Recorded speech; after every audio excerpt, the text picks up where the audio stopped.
Welcome back, I'm Michael Chandler-Page, a system engineer here at Cirrus Logic, and in this third video in the series on the 55nm ADC, I'm going to talk about how we exploited the 55nm process to get fundamentally better performance for the ADC.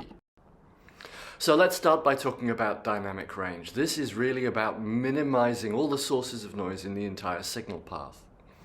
As you may recall from the architecture diagram I showed in the first video, we have a switched capacitor analog front end, and we chose that to exploit the really good capacitor matching and modeling that we get on the 55nm process. And we also get very good switch modeling and charge injection modeling, which helped us here with optimizing the dynamic range and the linearity.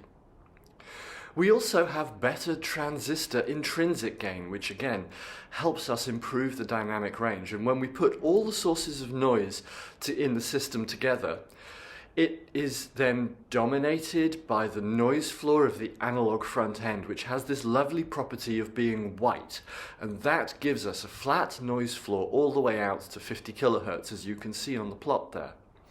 This measures at a dynamic range of 123 dB, A-weighted over the audible band to 20 kHz.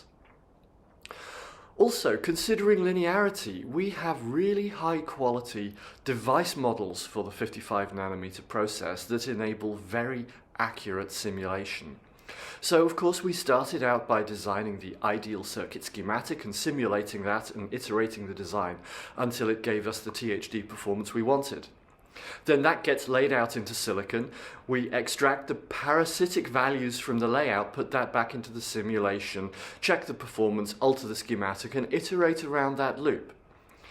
And by doing that, we were able to get the THD performance of the simulation with all the circuit parasitics to the same THD level as the original ideal circuit simulation, which we felt was a great result. But then when we got the silicon back, the testament to the high quality of these device models was that the silicon itself measured the same THD as the simulation of the silicon with the layout with the parasitics extracted. So we had a THD performance match in real silicon, which we were very happy about, of course, because back in the old days that was absolutely not something that one could take for granted, and it ultimately gave us great performance.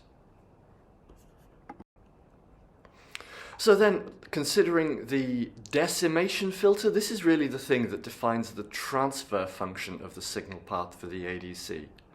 This is an all-digital filter, so it is a huge win, of course, at 55nm, because compared to the last time we did a high-end ADC, digital logic per gate is 40 times smaller and uses 100 times less power. So in the old days, digital filters used to be a major source of design limitations and constraints and compromises in the design of audio converters, but on 55, frankly, there is no compromise here in the implementation. We could just design it however we wanted. So we chose to go with an all FIR architecture for the decimation filter. It's much less computationally efficient than IIR, but it has this lovely quality of completely sidestepping any issues or considerations of limit cycles. We designed it to have as much precision as we needed to ensure that its quantization noise floor was well below the thermal noise floor of the ADC input, which led us to 61-bit accumulators. And really, the design of the decimation filters ended up being limited purely by filter theory rather than any practical implementation constraints. And filter theory involves this trade-off in the design of the decimator between the passband response, the stop band attenuation, and the impulse response. So that would be really easy to design, of course, if it wasn't for the fact that different customers and different applications have different ideas about what the optimal trade-off between those different characteristics ought to be. So, as you might expect, we have 4 different options for trade-offs between those characteristics. You can choose between minimum phase or linear phase, and you can choose between fast frequency roll-off or slow frequency roll-off. But the key thing here is that these different filter options have been designed and optimized independently at every single sample rate, which means that at lower sample rates you can still get a good impulse response with a full audible band, passband range. And at higher sample rates, the impulse response is also, you can get a really, really good impulse response with this, which can really affect the audible sonic characteristics of your audio system. So, in conclusion, the 55 nanometer silicon processors brought us a whole bunch of valuable benefits to make a better ADC. It's enabled us to implement the hybrid gain control feature that I described in the second video, which makes it super easy to implement click-free control of mic preamp gain. It's also enabled us to optimize the decimation filters independently at every sample rate. And this 55 nanometer process is one that Cirrus Logic has used for a number of years for high volume consumer electronics products for some of the most demanding customers in the world. So it's a very robust supply chain. But what it really comes down to here is that the process has also allowed us to get fundamentally better performance per milliwatt. So you can see in the comparison table here how the CS530XP family stacks up against some of the competition, as well as Cirrus Logic's predecessor converter, the CS5381.